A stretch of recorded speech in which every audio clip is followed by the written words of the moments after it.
কেউ চাঁদা দিলে বাধা দিলে তাকে আক্রমণ করা হচ্ছে।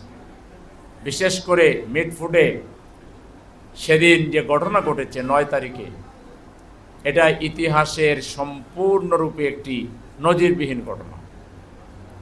এই ঘটনার পরে বাংলাদেশের রাজনীতিতে এর প্রভাব কি হবে এটা শুধু আগামী নির্বাচনেই বোঝা যাবে।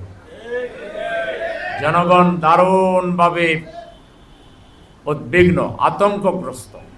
যদি রাজনৈতিক দলের নেতা কর্মীদের এই চরিত্র হয় যে চাঁদা না দিলে তার জীবন দিতে হবে, তাহলে কোনো একটা রাজনৈতিক দল ক্ষমতায় গেলে মানুষের সাথে কি ব্যবহার করে, এটা মানুষকে দারুণভাবে ভাবাচ্ছে।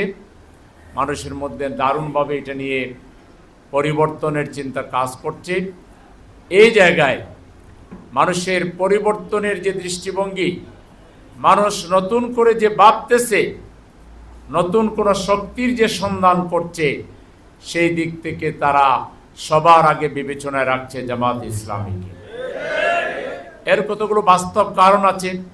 জামাত ইসলামী এদেশের রাজনৈতিক দলগুলোর মধ্যে সবচেয়ে প্রবীণতম রাজনৈতিক দল, সবচেয়ে অভিজ্ঞ রাজনৈতিক দল, সুশৃঙ্খল রাজনৈতিক দল, দায়িত্বশীল রাজনৈতিক দল।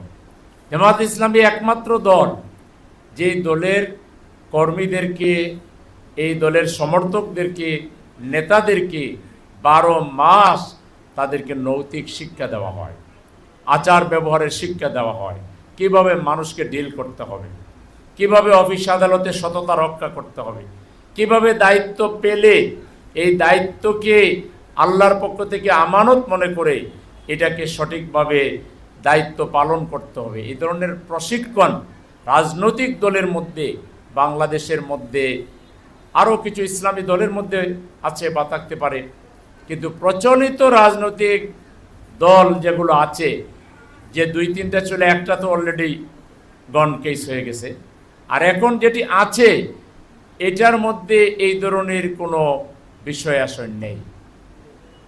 বরং আমরা ফেসবুকে দেখি, সত্য মিথ্যা আল্লাহ ভালো জানেন, কোনো কোনো জায়গায় কারো কারো বয়স পাওয়া যায়, মিটিং করতেছে, বলে যে করো কিন্তু একটু রয়েস হয়ে করো।